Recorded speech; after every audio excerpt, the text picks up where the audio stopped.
Hello boys and girls, Ant here, and this is the third MGR Addendums video, I think so. Been getting some nice feedback on these whenever they come back. People always say, oh, it's quite interesting to see how you do this sort of stuff. Unfortunately, for you guys and probably the audience retention, there isn't a massive amount of interesting stuff to talk about in this one, because there's no magical stuff I did for this video. It's all pretty, I say magical, like my editing's some genius work of art. No, it's all just pretty straightforward, this one. There wasn't anything too tricky, a couple of little,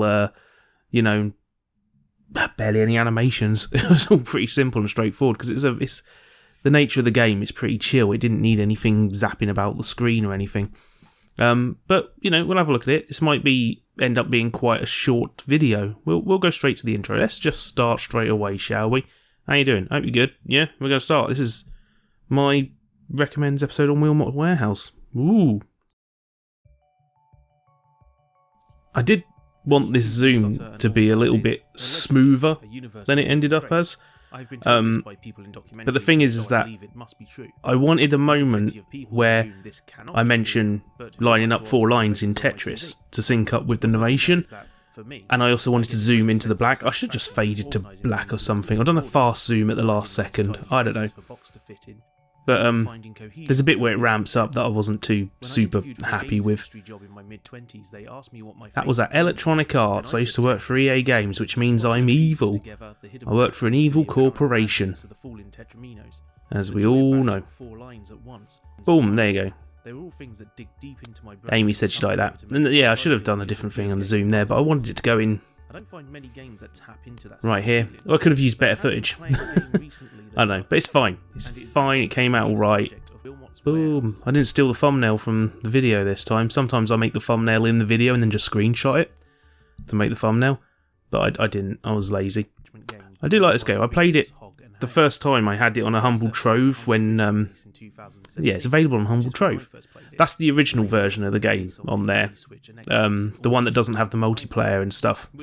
And it got released on PS4 as I was editing the video. Literally 2 days before I finished editing it. Which was pretty neat of them. I don't know if anyone spotted how I was trying to organise things. The pillar to the left was stuff like things that are on fire. And this pillar on the lower right was dice and stuff. I was trying to keep things organised and I did a terrible job of it. This was actually the first time I finished the game as well, which yeah, because I keep restarting it. It's one of these ones where I play for a little bit and then restart it. But yeah, I actually finished it this time. So I actually genuinely didn't know what the ending was going to be before I played through it for this video. I had some horrible managers. I had some workplace injuries as well. Sliced a finger open, cut my head open, done all sorts of work. I do wonder what this shop is. I think it's an Argos. Don't you love Argos? With the laminated book of dreams.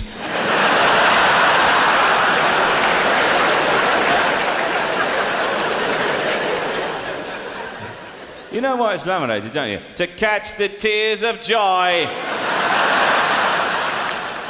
All the music in this episode, I should say, is all by Eli Rainsbury, who did the score for the game. I have recently been using music from OC Remix quite a lot, but I thought for this one that I would stick to the music the game has because it's so chill and it's perfect background music to a video. I want to find some nice sort of chilled out generic background music I can use for things, because I don't have that ability to just call up a library of perfect music for those sorts of situations. But some of this stuff's perfect for that sort of thing. Maybe I'll use it in other videos, who knows, we'll see. Searching for footage for this was a lot of fun as well, because I kept mentioning, as this video goes on, I start mentioning a lot more specific things that happened while I was playing it. And the trouble was finding those moments in the video. I need to learn how to, do it better, to be honest. That's practically the only animation in the video. Is it even worth me showing how I did that? This is practically the only animation in the whole video. Bum, give me that.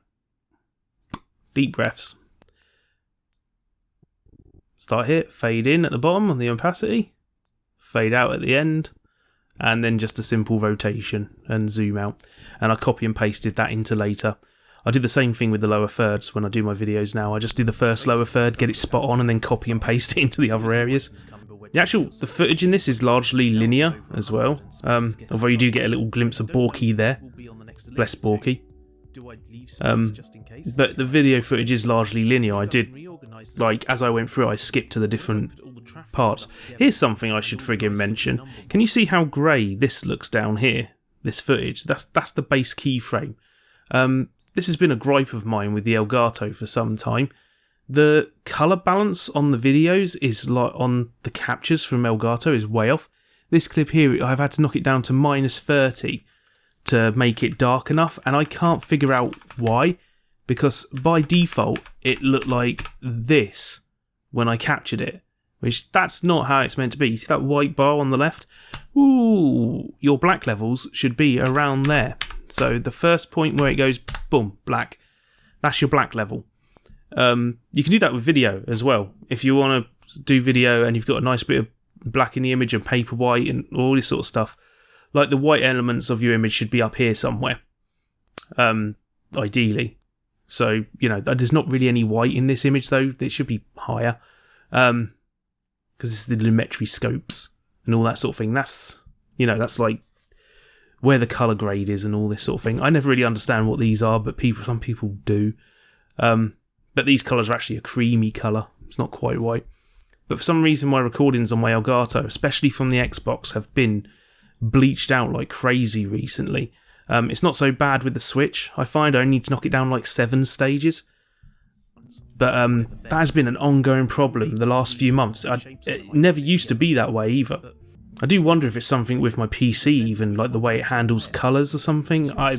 Absolutely baffling. And it's not a HDR thing, because HDR switches off when you plug it into the Elgato. I did have some audio pops on the commentary on this video, and I've had it on a couple of videos recently. I'm assuming it's my USB cable being tatty and getting old, so I brought a new one rather than digging through my drawers to find another one. I wanted a nice brand new one to make sure it's fine. So we'll find out on this video, won't we, if my audio is crackling every now and again. What doesn't help is that the music has the occasional little pop, which sounds like audio crackling. Borky. Absolute friggin' nightmare. I actually didn't capture the footage of when I unlocked him, so all my footage of it is when he moves faster. He goes like half the speed when you first get him. Yeah, he does that a lot. But yeah, there's two sessions I played where I didn't record anything. I have like 5 hours of footage of this game. Plus the half an hour or so I recorded on the PC version, but then decided I was just going to record the console version instead. So annoyed I didn't get those dungarees. There you go, there's an effect. See the frame rate skipping on there? That's Adobe Premiere for you. So that's a mask. So what we got here, let's zoom straight in. Please ignore that it's a dreidel that I blurred out. That's not a thing. It was just, I wanted an object where it looked like a dick. Because Wilmot's been nude the whole time and he's smiling. So this bit here is the same footage above and below. So this one clip here is the same clip as below. And what I did is I cropped the thing. I put a mosaic on it, and you can adjust the like horizontal and vertical levels with the mosaic. So if you want, you can go, and it'll not really look much different there, does it? But you get what I mean. You can adjust the mosaic. Let's say 10 and 10. Yeah, that's practically black. But there you go. You get the horizontal layers coming in. Let's just get that back up to 100, so you can see what it is.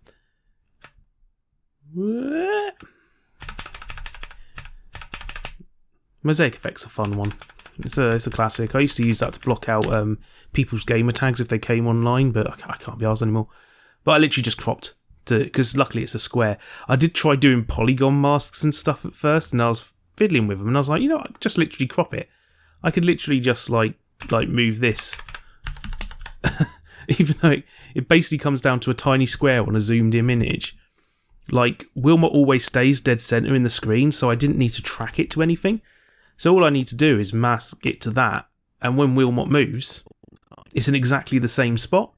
It doesn't move at all. Like, because this isn't one of those games where the character has a bounding box they move into. The only time Wilmot moves to a part of the screen that isn't dead centre is when you're, you see that there, he's always in the centre, is when you go over to the edges of the screen. But I thought that was a nice, fun little gag. He's been nude the whole time. I blurred out his dick. That's the gag, okay? Well, not big. It's not big, it's not clever. This took me hours. It took me more than an hour.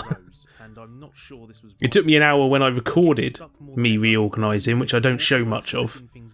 But I probably spent about 3 hours reorganising the stockroom. A lot of it was on the right side, getting my idea of how I was going to do it.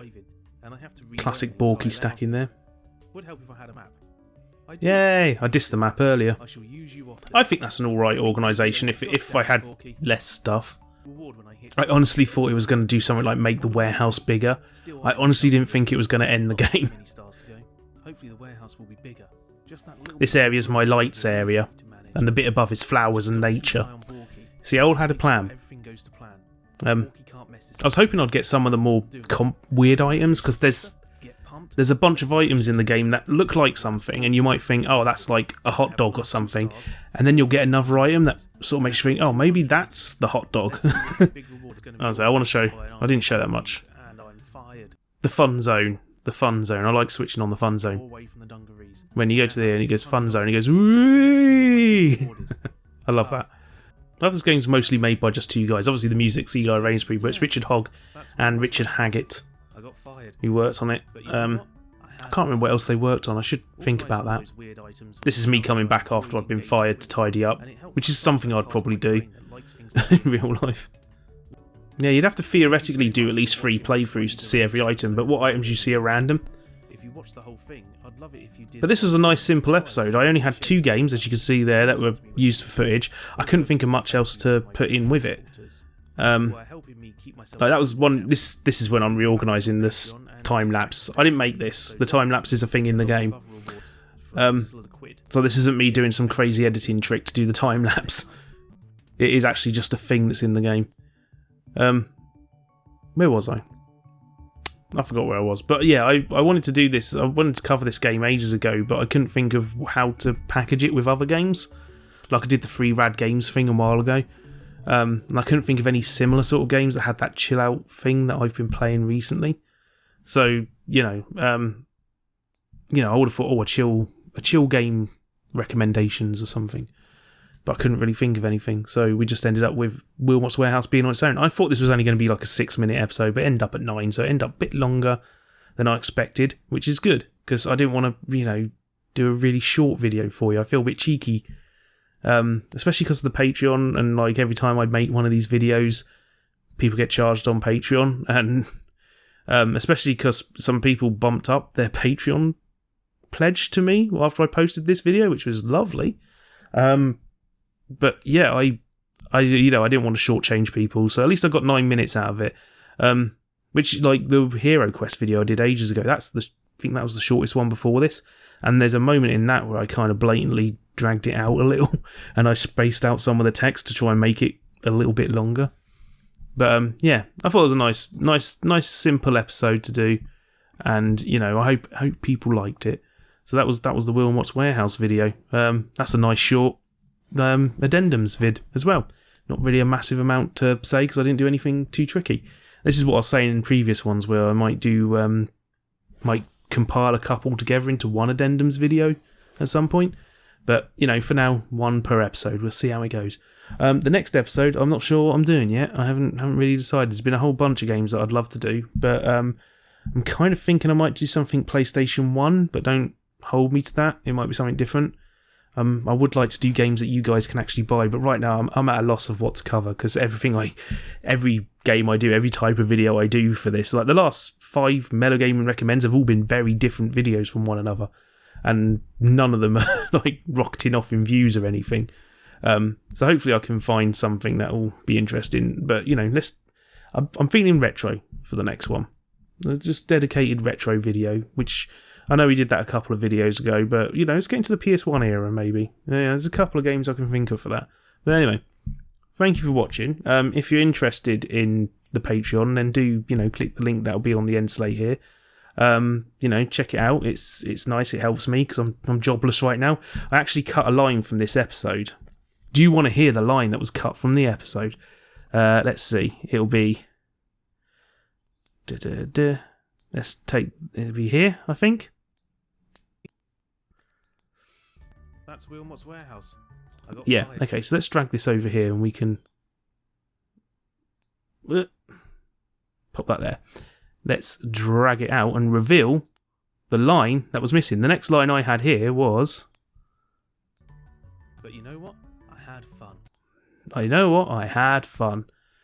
The secret line that I cut, which I actually cut so the music would end, because this is where the music ends. The music barely goes any further.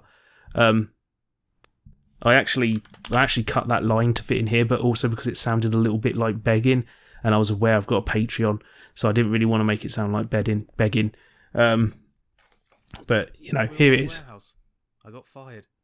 Fun fact, I got made redundant in real life recently. Awesome. That's 2 jobs I lost. But you know what? I had fun. There you go. You know what? I had fun.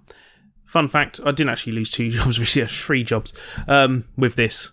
I got made redundant, and then I got the company shut down that I went to afterwards. So, good start. Anyway, so yeah, if you do, like I say, if you do feel like checking the Patreon, do. These Addendums videos go up on there a week early.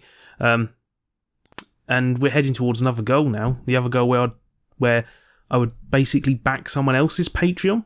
So I'll put a bit of the money I make from these into someone else's. That's a thing.